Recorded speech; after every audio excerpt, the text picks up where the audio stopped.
In late 2022, Medibank and Optus were targets of sophisticated hackers who stole sensitive data about millions of Australians, including me.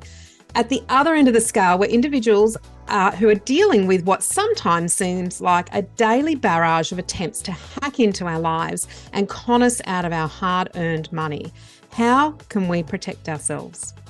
Welcome to Your First Home Buyer Guide, the podcast for first home buyers who want to get it right. I'm Megan and that was Veronica. We're both buyer's agents and probably old enough to be your mums. But that's a good thing because between us we've got over 40 years experience and we are going to share with you bucket loads of stories about avoidable mistakes. Together we're going to make sure that you get unbiased and real information that you can rely on so you can get where you want to be without missing a step. Now, we've got loads of great tips for you in this episode, and if you'd like more useful tools, head over to the website homebuyeracademy.com.au. There you'll find free checklists that you can download, a free mini course on how to price a property, and our Where to Buy workshop for only $39. Priceless stuff, really. Bargain. But before we get into the interesting stuff in this week's episode, here's the boring bit, the disclaimer. You, of course, know that nothing in this podcast is to be taken as personal advice. We always recommend getting the advice of an expert in their field of expertise. Now, we've done our very best to ensure that the content is correct at the time of recording, but things change. So check with the relevant government authority or your advisors to get the most up-to-date information.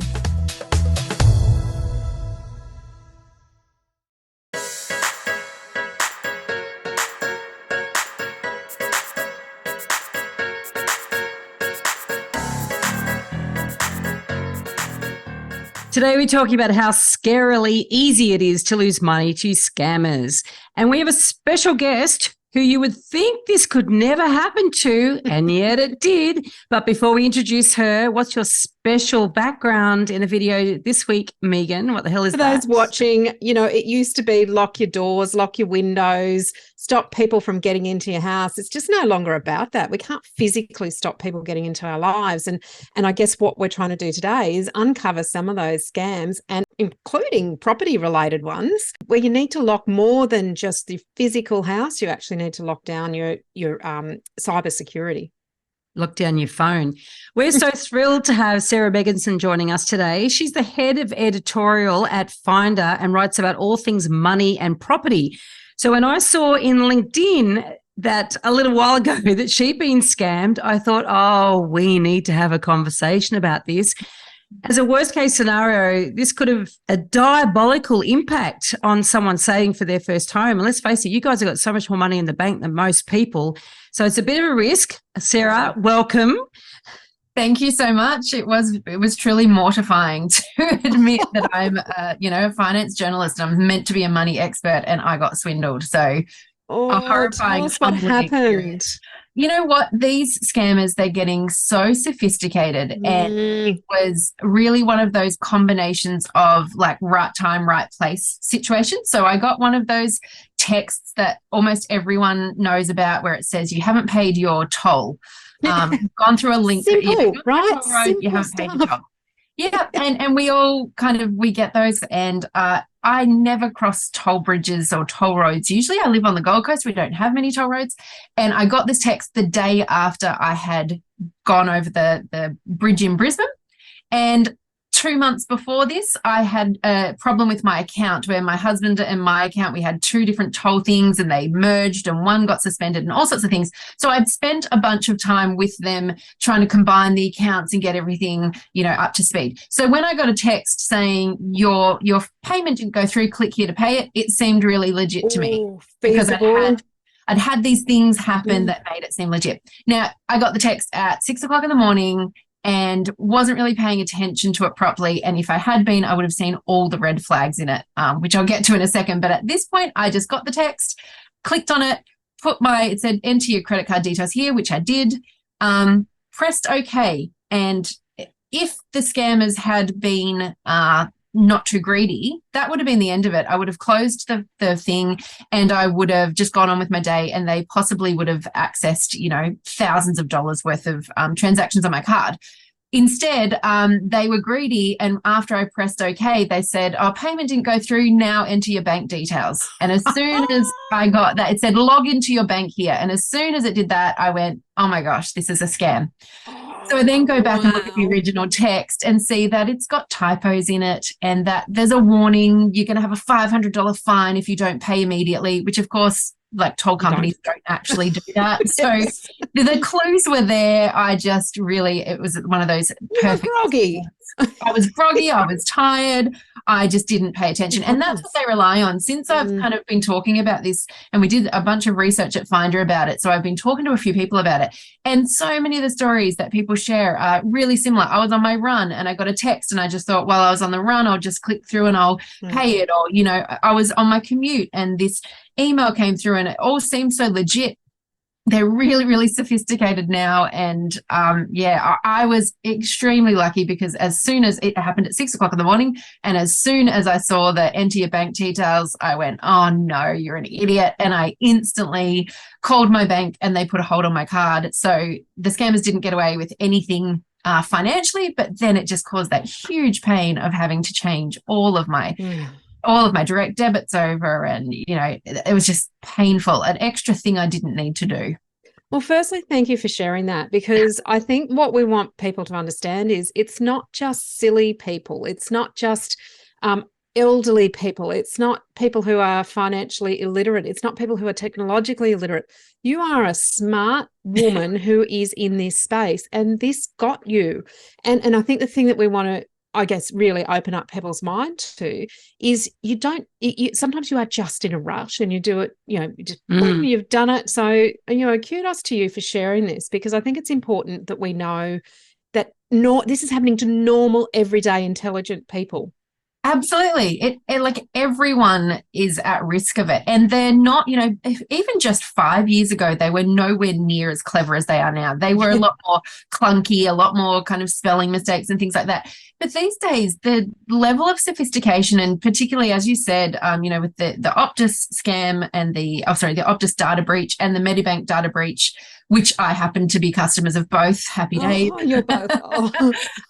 And I'm also with AHM now, so I got the third in there too. But with these types of things, I'm hearing about the really sophisticated scams now of people calling up, they're accessing that data, and people are getting calls saying, "Oh, you had a treatment 6 months ago, some sort of medical treatment, and you didn't actually pay your full anaesthetist bill back then, so you owe $300, and you pay it immediately." Like, they're using all of this information that is quite specific and personalized to make you think it's legit. And it can happen. There was that one that was going around where parents were getting WhatsApps from their children. Apparently, I've had a few of them. I've lost my wallet. Can you send me some money? And then suddenly, this is the new communication channel that they've got, and there's money being, bleeding out of their accounts. It's horrible. And I think the other thing too is the heartstrings. The official stats on it are also lower than the reality, because so many people don't report it. They either don't think to report it. They've had this horrible thing happen and they're too busy trying to recover their money, or get their credit card back in working order and stuff. So they're busy doing the logistics. And the other side is people don't want to report it because it feels embarrassing. And that's the part of this that I want people to really kind of just kick that off a cliff. This can happen to anyone, and if it happens, the more you actually can talk about it with your friends and family and things is great, because you could save them from doing the same thing. And I have been talking, when this happened to me, we did a bit of like a media campaign at Finder, because we'd done some research around it. So I was talking about it quite a lot with a lot of people, and the amount of stories that came up of people are saying, "Oh, that happened to me. I was really embarrassed. I didn't want to say anything." And I'm like, the more you can talk about this, the more other people learn. And then hopefully people listening right now will know that when they get a text message from a toll company, it is 99.9% not going to be legitimate. So certainly if it says click here to enter your credit card details. Especially if it says that. And especially if it says $500 fine, that's a bit of a red flag that I should have noticed. It's funny actually, because for Scam Watch Week or Scam Alert Week, my bank, sent through communication and it was showing you some of or trying to train you, had a little quiz to sort of see how on it are you. I think I'm sort of so suspicious these days. I don't, I can't say I won't fall for it, but I hopefully won't. But I had Telstra chasing me because they stuffed something up with, we changed our mobile phone bills over to Telstra, and they actually stuffed something up, and I hadn't paid this account that they'd stuffed up. And they kept calling me and it sounded sus. So I kept avoiding it and I kept ignoring it. And then my phone got disconnected. Oh my gosh. But I'd rather that than falling for it. But even years ago when I first was, when I was in my 20s and I had credit cards, and there was a scam back then. This is a long time ago, kids. There was a scam back then where somebody had hacked into my card and they took out like a 20-cent charge. And then they do these little tiny charges. And if you didn't pick them up, they try $1.59 charge. And then all of a sudden the $20, $100 started coming through. And back then, and I don't know if I should mention the bank, but I went to the bank to say I've discovered this. And it was only the bigger charges that sort of triggered my awareness of it. Yeah. But when you added it all up, it was quite a bit. Yeah, and they would only honour 3 months of that back then. They wouldn't go right back. Interesting, yeah. But this is obviously, and so that was the early days of scamming. That's so interesting because it shows how it's evolved. I remember that as well. I remember when that scam was going around and they did that to, like you said, to see how much you're checking your bill. If you're not noticing the little ones, they're hoping you won't notice the big ones. But it's really interesting to now see how banks are treating it, because the thing with my situation is I willingly clicked on this link. Yeah. And the red flags were there. Like, I completely admit it was my fault. The spelling mistakes and all the things, even the date was wrong when I looked at it. I had gone through the day before, but the date they had was from September, where I absolutely used the road. So if they had actually accessed my card, my bank likely would not have paid me back any of it, because they are really starting to, they can't afford it. It's literally tens, if not hundreds of millions of dollars a year now. And they're kind of now adopting policies where they say if it happened because you got skimmed, you did your card, through no fault of your own, you're just buying something, you're at an ATM and there was some sophisticated skimming, that's a different story. They'll often pay it then. But if you willingly put your information somewhere that's not legitimate, they're now starting to push back and say, we can't help you. That's so interesting because, I've been watching this and I've been thinking the banks have to make sure that everybody has confidence in using their cards, in using the debit cards and their credit cards, transferring money online. It's in their interest to know that we've got confidence to do that. But so you're saying now that the tide is turning a little bit. Now it's like, okay, buyer beware. We're going to educate you, Mr. and Mr. Consumer. If you press the wrong button and you take action, whereas we've warned you, then it's not on us anymore. Interesting. So there's a warning. It is. And I think I definitely would say to anyone who is listening who maybe has been scammed, still approach them. It's always worth asking. And, it's case by case. And sometimes I've seen some stories where they do come to the party. But I think these are relatively new policies too, but I think they're just kind of having to reach that point where they go, you have to take responsibility for personal responsibility role in it. And that's the real challenge now. Like in the wake of all of these data breaches with Medicare and AHM and everything, I went at Finder. We've got a really amazing kind of IT team, and I went to them and they've been really good at supporting staff. They're like, if you've been impacted by this, these are the things you should do to protect your identity. And I went to them and I said, what are the risks? Like, what could actually happen for us? And we actually produced a few articles on this too to try and help people understand. And they said, there's the identity theft where they could actually use all of these bits of information to set up, credit cards or personal loans and things in your name. So there's that risk. But then there's all sorts of different ways they can use this information against you. And it's now falling on us as consumers to set up, like the biggest advice they gave us is everyone should set up two-factor authentication on as much as you can. Every app or every opportunity you have to do that, you should do it. And I always used to find that annoying, like this extra thing, you've got to have your phone with you with the authenticator thing. But now I'm really starting to see that there's a benefit in it, and that it's becoming more and more a thing where it's falling on us individually to protect ourselves, as well as we can't just rely on the banks bailing us out. And there are some really heartbreaking stories of people who lose tens of thousands, their bank accounts get wiped out and stuff. And as well as these text ads. It seems like for us, I think because I know in our house we used to get way more of those phone calls, to try and get access to your screen. Oh, it's Telstra. Yes, yeah. Telstra calling and your internet's not good and we just need to jump on with you. And my husband used to enjoy like playing along with them and stretching it out for 15 minutes and then like, there's no way, mate, I'm not giving you access. And then they would start yelling at you and he's like, I'm pretty sure Telstra wouldn't yell at me, and then they hang up. But those have kind of, we're getting less of them, but I also think that's probably because we don't have a landline anymore. So maybe that's why that one has dried up a bit. But they just, no matter, it's kind of like you said before, there used to be a different way they would scam you. No matter how our economy evolves, no matter how much our currency evolves, and our, digital payments now are just every year we use them more and more. I think I was looking at some research this morning and 70% of people prefer digital payment methods. So it's not, we're going to keep changing the way that we buy and purchase and use our money, but these scammers will continue to evolve the way they can separate us from our money. So it's just becoming more and more important for us to be vigilant. Yeah, and look, obviously as they become more and more sophisticated, it's scary. What you mentioned earlier about people being called up to say, look, you had this medical, MRI back in, 3 months ago and you didn't pay all your bill. I need your credit card details to top it up. Well, obviously that's a call that could be made after somebody's downloaded their Medibank data. So you can sort of see how that data can then be used for nefarious means. But also I knew somebody who bought something on a Black Friday sale, right? On a website that looked like a normal sale website, but wasn't a normal sale website, put her credit card details in. Oh, she actually used a debit card. That's where she said, I made a mistake. I used a debit card, not a credit card.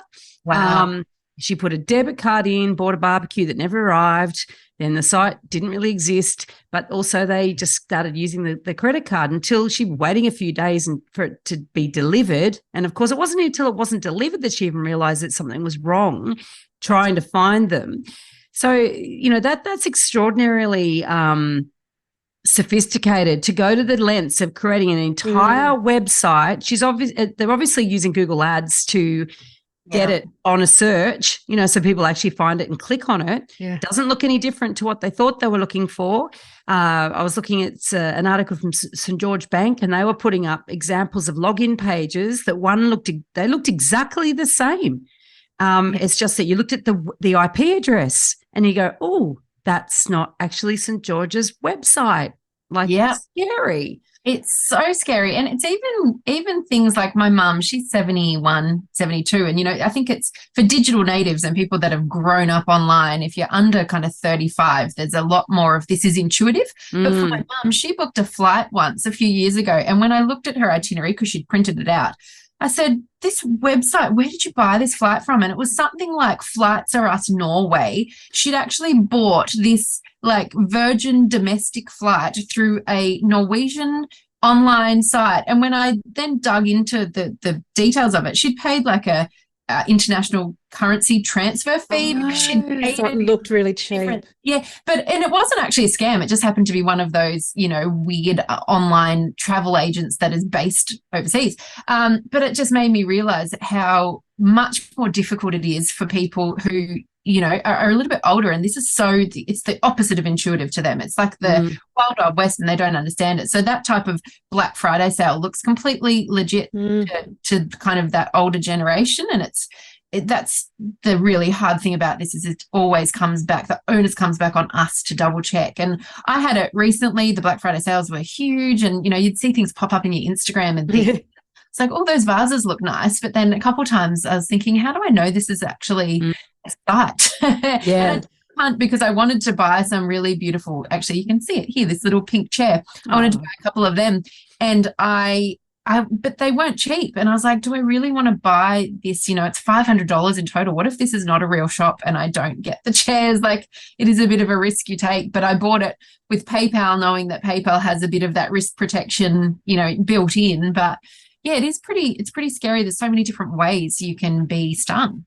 And it's sort of pushed onto you now, as you say, through Instagram, or whether it's TikTok or it's Facebook, whatever it is, it feeds into you as opposed to you going looking for it in a lot of cases. And I know, I'm a scuba diver. I bought a dive watch through a Facebook ad, and the company looked legit, and there seemed to be some reviews, and sent off my money. I actually did it through PayPal. I some time ago decided that I just wouldn't buy off any sites that didn't have PayPal as an option. And unfortunately, what happened was I kept emailing them going, this hasn't arrived yet. Yeah, sorry, it was in COVID. So suppliers, chains, so forth. We haven't got it from the supplier. And it just went outside that 6-month mark of protection with PayPal. Oh. And the site was gone. The whole company had gone. So my $700-800 had disappeared, and PayPal said, not too bad. It's outside the 6 months that we will actually give you the cover. But it was almost like they knew that was the time they had to stretch you out for. Yeah. So I don't know how many other people got caught by that. And that's such a huge amount of money, like $800 is such a big amount of money. Yes.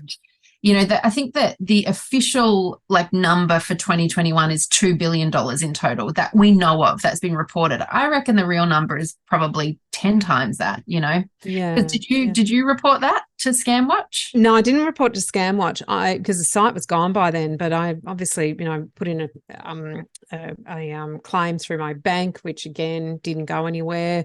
Did through PayPal, put some comments on it. The sites were all gone by then, so you couldn't even really. I hadn't thought about doing ScamWatch. That's a good idea. I'll do that. We put the link in the show notes, by the way, of ScamWatch. Yeah, I mean, it's a good example though of you got $800, and that's data that's not officially captured because a lot of people don't think to report it. We think you did exactly what the practical steps, the practical next steps of trying to get your money back, but we don't often think of reporting it. It's just not top of mind, but that's why I think that figure is probably so much higher. Well, there's a great little piece of advice for all of us. To report it. Yeah, because I guess the more that we know about what these things can look like. I mean, this one around tolls, it really, really got a lot of people at the start. I had mum sending me going, do you think this is legitimate? And then it started coming into a lot of other people's phones. You go, okay, all right, well, you're without doubt a scam. But the more we talk about it, the more we share these stories, the quicker people are going to pick up on it. And as you say, be able to say, no, I'm suspicious of that. I'm not going to do anything with it. And I feel really sorry for the companies too. Like when this happened for me, the first thing I did was I called the credit card company, canceled my card, and then I went to the toll company in Brisbane and looked up their website. And of course, in big writing at the top of their website, we are aware of a scam. And I clicked on that link and I was like, oh man, this is definitely, at that time I was still holding out hope that maybe it wasn't a scam, but I clicked on that and, they had all the information there. These are the ones we're aware of. This is the wording they're likely to use. If you've had a scam, send us the screenshots here. So I did that. I clicked on it and I sent them the screenshots, and they wrote back and said, yes, we can confirm this is a scam. This didn't come from us. And I think just doing that and reporting it just helps them get the data, because maybe the way that this particular scammer was trying to get me, maybe it's evolved a bit and the wording is slightly different, or they're using a different link. It helps them kind of build their information up. But I feel sorry for them. They must spend so much money trying to protect their brand too, but also just trying to, that's staff and man hours with helping the reporting people of these scams and helping people for something that they just happen to exist and someone has chosen their business to target and they have to invest in it. It's so unfair. The cost is epic on businesses and on consumers. It's wild. But I think, to my point of why it's so important to report it, is that, we know with the government that they spend money where the loudest kind of voices come from. And if we had last year, there were $2 billion worth of scams reported. And then this year, lots more people actually reported it. And that number doubled to 4 billion. Those powers that be would start to take notice and go, oh my gosh, this is a problem we can't, avoid. We're going to have to put more resource into it, or, deploy more initiatives to try and help with this. So, reporting is just, I think, one of those things that can help. Yeah, I totally agree. When you say that, because what is it that a government could do? What are some of the things that we could be putting some pressure on our politicians to become more aware of or take action on, or, you know, what are some of the things? There are things that happen, you know, that we don't even have any awareness of, or, you know, things that happen behind the scenes in terms of technology. I mean, this is going in a completely different direction, but the government at the moment accesses and stores 2 years worth of our phone data every year. And like every text message, every email you send, every web search you do on your phone, they're holding that and storing it. It's a total, you know, privacy concern, completely different to what we're talking about here today. But the fact that the government stores that information, they actually, as far as I'm aware at the moment, they store it on the Amazon servers in the United States. So they have access to all that information and data. And so that tells me that they kind of have the ability behind the scenes to see and access a lot of information. So I think there are, for all these scams that we're getting, there's a lot of work being done to try and stop them before they even reach us. And it's all way too technical for me to understand how it all works. But I think there's, you know, you hear, well, even just in a workplace setting, at my work at Finder, we have about 500, just over 500 staff globally. And, you know, our IT reports will tell us every few months, oh, we've stopped, you know, X amount, tens of thousands, you know, 26,000 phishing emails from reaching your inbox this month. At a business level, we do this, but I think the government is probably doing some things in that respect as well. But it would also just be things like they would set up task forces to, you know, really dig into the weeds of where this is happening and why and how, and, you know, just putting more resource into maybe liaising with banks and stuff too to help them understand what their obligations and responsibilities are. There's just so many kind of strands that come off this, and so many people and businesses get affected. I mean, they can set booby traps too. I mean, see, they can, and that's one of the ways in which they can invest, is to try to lure these people out of the weeds into clear air. One of the things that's particularly insidious and really does relate to property are these phishing emails. And I know that with PEXA, for instance, now we have PEXA is digital conveyancing, right? So basically, by a lot of our conveyancing going into the cloud and going into automation and all the rest of it, some of this is taken out. But sometimes you have to send deposit monies to agents, or you're sending money to your conveyancer or solicitor to pay for rates or balance accounts or whatever you're doing. And that invoice has been sent to you via an email. And then there are organizations out there that are scanning these emails for this information. And then they send out another email to say, oh, look, I just need to notify you that we've changed our bank account. This has caught heaps of people out, this type of information. Then they go and pay and use the bank details in the second email, not on the invoice. And, of course, the actual person that sent the invoice in the first place, none the wiser. And never get their money. They look so legitimate. They look so believable. Yeah, it's gone. It's literally gone out of your bank account. Not that money really exists in your bank account, but that's a whole other topic. You know, but gone, like the $100 notes. Are gone. Yeah, the numbers have gone out of your balance. Yeah, and this is not uncommon. You know, I've heard of this happening enough times for me to almost be able to name people that have been victim to it. And that's something to be aware of too, because particularly when you're buying a property, you are often sent requests for money that are out from people you don't normally send money to. They're for bills that you've never had to pay before. And so it's just another area to be particularly vigilant. Always pick up the phone and check if somebody sends you an email saying they've just suddenly changed their bank account. Oh, really? Oh, yes. Interesting. 100%. It's the red flags, right? But this is the thing, particularly for first home buyers. If you've not bought property before, these types of things might seem completely normal. Like you don't even know. Or maybe real estate agencies change their bank account details a lot. Like, why would I know any different? You know, for someone who's bought and sold a lot of property, that would maybe set off a red flag. Like, why would this real estate agency that's trading a lot of money, this would cause them a lot of stress to change their bank account. Exactly. For no reason. Trust accounts, they're not easy to change, that's for sure. Exactly. The best email I saw, though, was because we've been hacked, we've had to change our bank account. Yeah, right. And that could sound really legit. Like, I know. It's so frustrating to me that there's so much onus on us to have to like be so vigilant. And one of the best and easiest ways to stay on top of it, and this is something that in my 20s I didn't care about, was checking your credit score.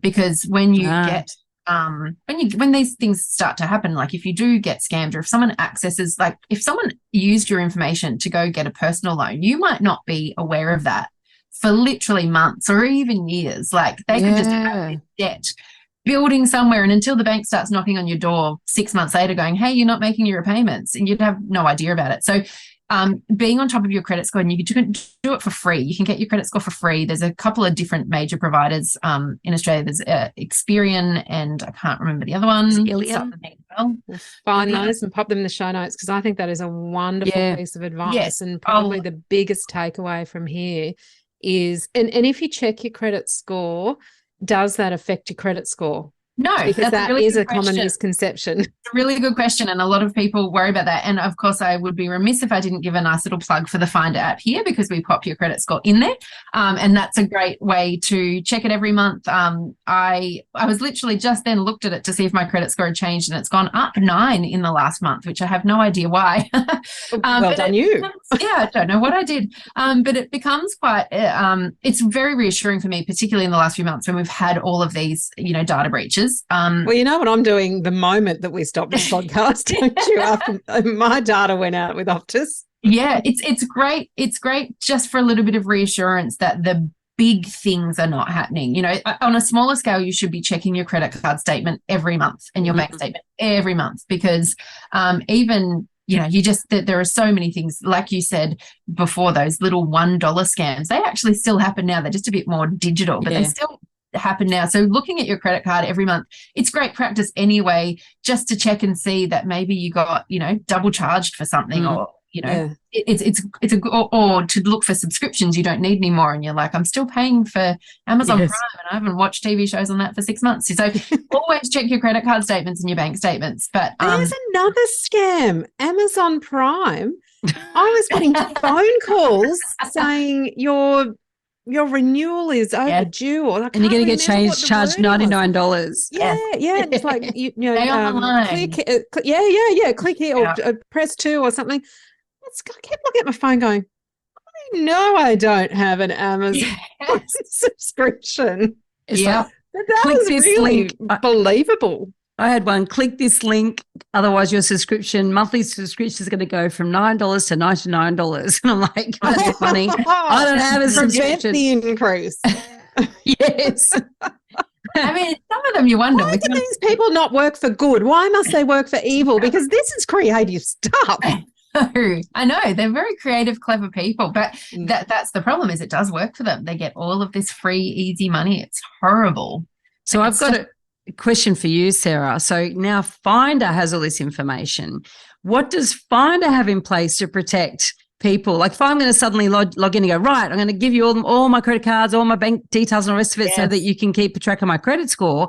How do I know that's protected? Yes, I know. Another great question. So when you download our app, you do have to do what's called a KYC, which is that stands for Know Your Customer, and that's giving a little bit of your private information so that we can verify it's you. So we say you download the app and put your it might be your license, your name, your address, and your license in. We don't store that information. We use that to verify instantly with our credit consumer agency to verify that it's you.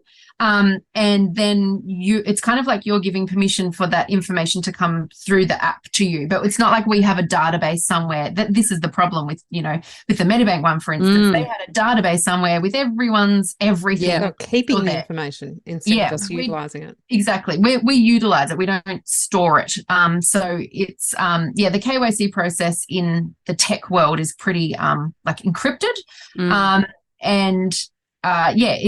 it is it is funny though, when sometimes we do conferences and exhibitions and stuff like that, and we're kind of encouraging people to download the app because you can track your things and everything, and we will get people right there in front of us who are trying to download it. They're like, why do you need my license details? Is this going to be, are you going to sell all my information to someone, and am I going to get third party marketing from everyone now? But that used to be the concern, didn't it? I know. I mean, realistically, until this happened, recently, the major concern was, are you selling my data to somebody else? Am I going to get hit with marketing information? Are they going to use it for something else? It's now not, are you going to sell it, but are you going to lose it?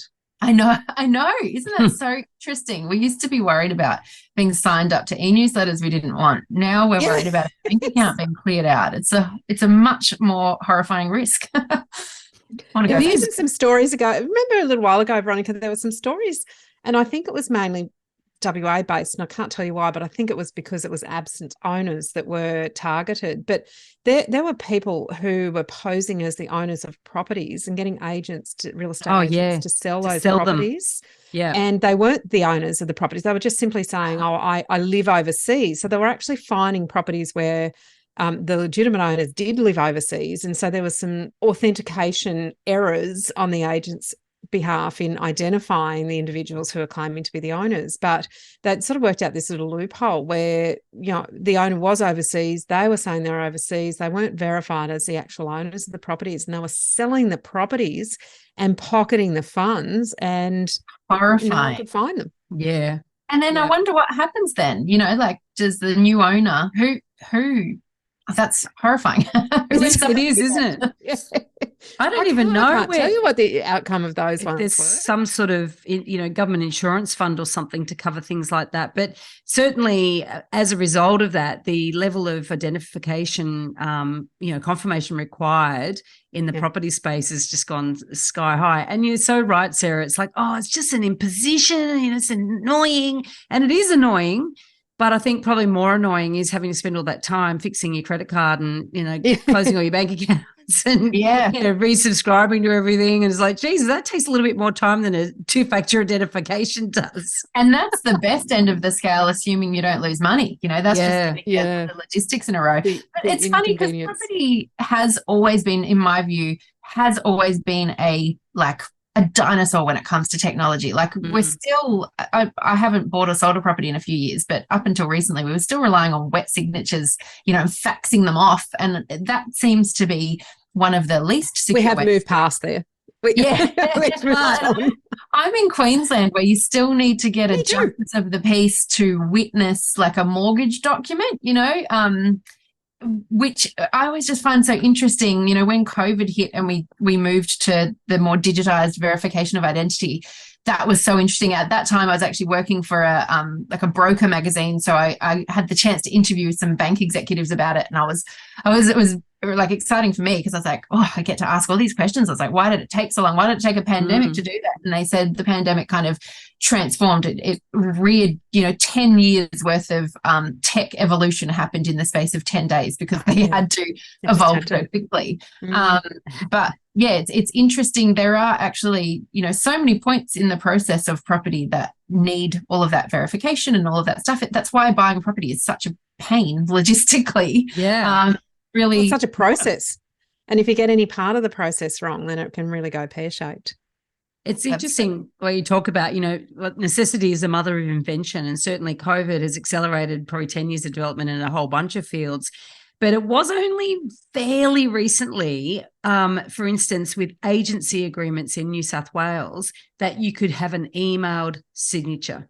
Yeah. And so you had to have a fax. When I first set up my business as a buyer's agent, which was 13 years ago, I had to actually physically have a fax machine at first for those times when we had to send an agency agreement to somebody who wasn't in Sydney and to send a copy of it, because an email signature was not regarded as a true signature. And that was in legislation. So that was one of the reasons that was held back, was because of basically the lawmakers just hadn't kept up with technology. So fancy having I literally had to buy a fax machine for that odd occasion. And contracts can be 40 pages long, and that is a very long fax to send. Right. I mean, honestly, most of the people listening to this, if you're first home buyers, are probably wondering what a fax even is. Yes. But I had an assistant who used to say, if someone said to him, "What's your fax number?" he'd say, "Oh, I don't have a fax because of where I live." And they'd go, "Well, why? Is there no phone service there?" And he'd go, "No, I live in the 21st century." Yes. I bought my first property 20 years ago when I was 21, and the amount of trees we killed for that contract. Like there was so much paperwork and there was, it's crazy how it's evolved. And I can remember PEXA, when you were talking about PEXA before and digitized kind of conveyancing, that is still quite new, which is, it was only 5-6 years ago that they were really pushing to get legislation through to allow that. And it speeds up what can be such a clunky process. And for all of these scams and all of these opportunities for people to swindle us, I think there is also so much benefit from this technology as well. It helps streamline what can be a really stressful and paperwork heavy process when you're buying. So yeah, there's swings and roundabouts there. 100%. Now, we have a question that we ask every guest, and you sort of just led into it by saying you bought your first property at the age of 21. Well done on that one, by the way. What is one thing that you know now that you wish you knew as a first home buyer? Oh my gosh, I know it already. I wish I'd never sold it. I wish I still had it because that was 21 years ago. And if I still had it when I'd moved out and had someone just paying rent in it, would be fully paid off now. And I would be 41 with a fully paid off property paying me rent. I pretty much look at all the properties we've bought over the years. I was the editor of a property investing magazine for a number of years. I was a journalist and editor. So for about 8 years, I was just constantly interviewing really amazing, high achieving property people. I'm sure I interviewed you a few times, Veronica, back then. And it meant I was so in the space of property that we used to just buy and sell property as much as we could, which now I look back and I'm like, that was pretty risky behavior when you're in your 20s and didn't really know much. We made some big mistakes, but we also made some great money. But I look back on that and I wish that I had known that, holding property long term is such a good strategy to create wealth. And, I sold a property 6 months before COVID. I sold it for $635,000 and it's now worth, 1.2. And stories like that, I just think, I knew to hold it. But at that point, it was causing me too much trouble. It had legal rights and I was just like, I'm stressed and I'm done. And I had 3 kids by then. I think it's also, you got to be realistic about what you can cope with in life. And by the time we sold our properties, just before COVID, we sold all of our investment properties because we had 3 kids and we both worked full time. And we're like, let's just get rid of all that stress and just have some money in the bank for a hot second, which actually turned out to be great timing because then COVID hit and we didn't feel as dire as we possibly would have felt if we were managing, all of that stuff.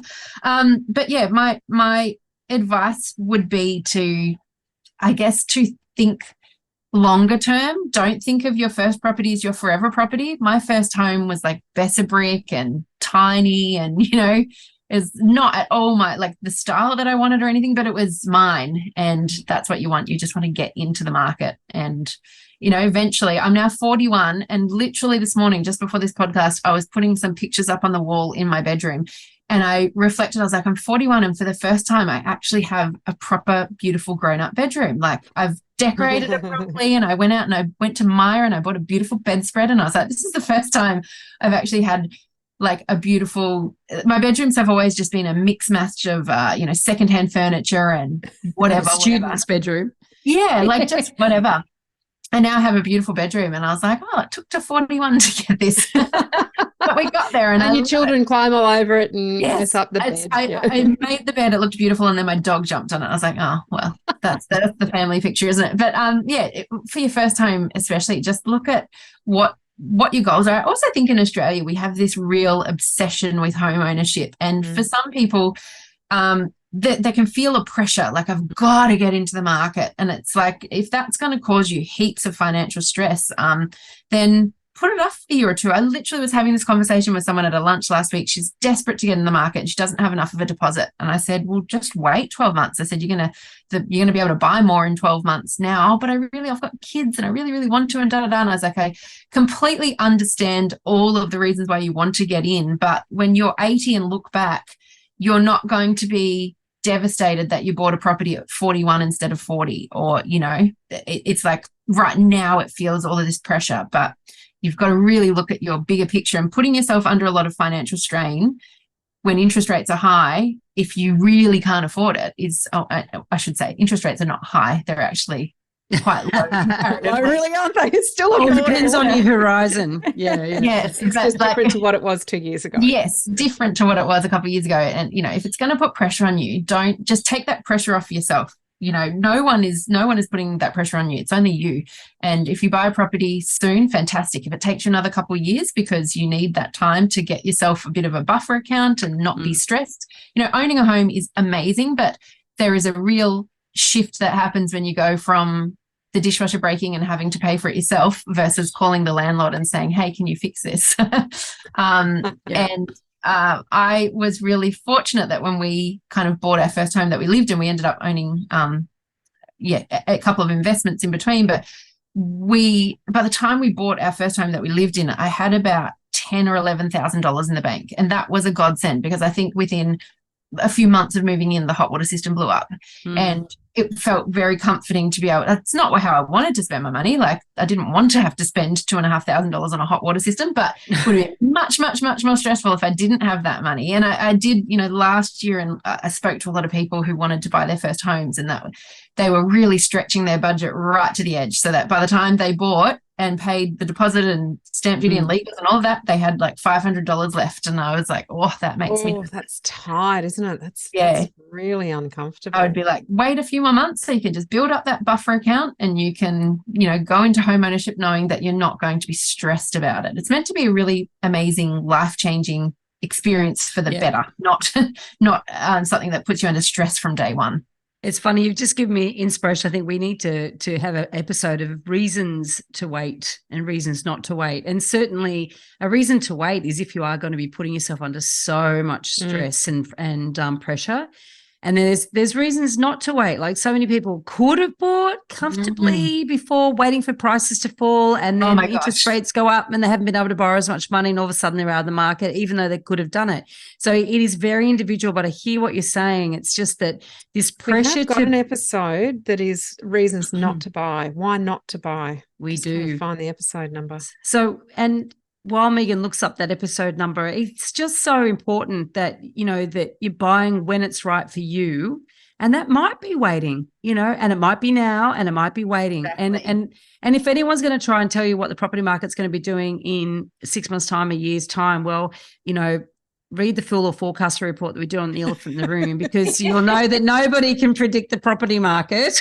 No, exactly. And the other thing is that it's exactly what you just said there. The right time to buy is the right time for you.